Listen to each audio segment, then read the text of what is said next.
So cryptocurrency is a thing, and yeah, Bitcoin's up to 100K today. Well, as of Friday, which is kind of cool that that is, and that's a thing. But what's not cool is meme coins and people launching meme coins and doing rug pulls. Uh, the first one that I became aware of this year was Boogie 2988, and that actually led to it being outed that he faked cancer, which is, of course, worse. I do think that faking cancer is worse. Other things Boogie2988 did this year includes multiple times saying the N word. I think that's just about equal with faking cancer. Slightly less problematic because the N word's not faking cancer, but it's still really, really painful for people of that race to hear.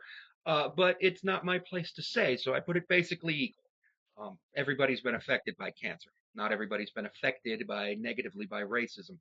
Um, and then I was just like, okay, whatever. And then like CoffeeZilla would sometimes pop up on my YouTube recommendations, and I was like, ah, I'll watch sometimes.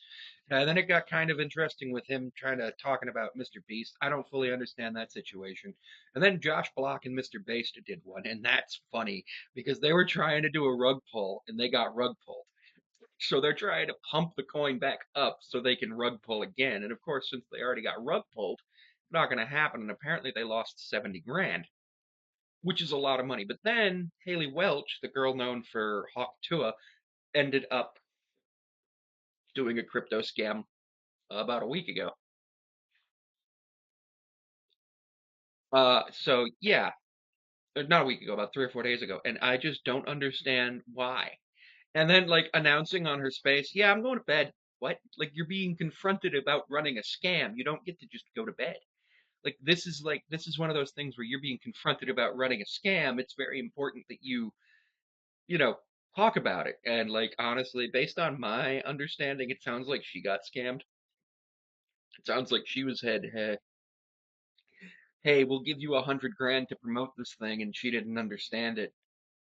um which is wild to me,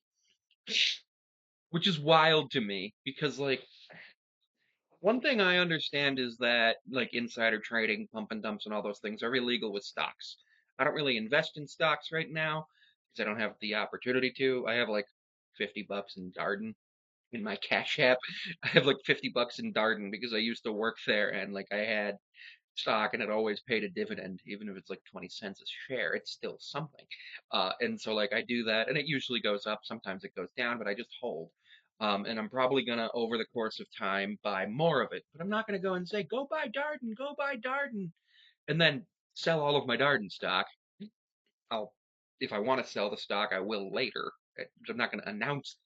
I know that that would be illegal. Now, if I had worked at Darden still, I wouldn't be allowed to purchase the stock other than through the employee stock purchase plan, which also requires you to hold the stock for X amount of time, make X amount of decisions when you sell, blah, blah, blah. It's a whole thing.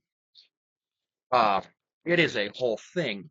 But it seems like people in the crypto space, because it's more unregulated, don't fully understand that what they're doing could be considered a financial crime.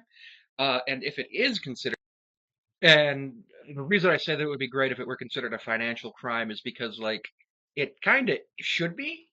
And, like, people should have consequences for scamming money out of people. Like, if you go to a restaurant and there's raw chicken, you'll either get new food or a refund. That's like just a thing because it's not a scam, but you didn't get what you paid for, which is cooked chicken.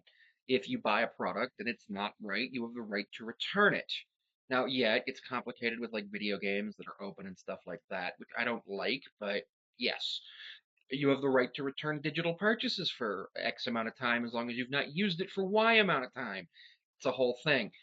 But like the crypto stuff, you don't have any legal recourse. So I'm hoping that the Securities and Exchange Commission will eventually do something about it. But yeah, I don't see that happening.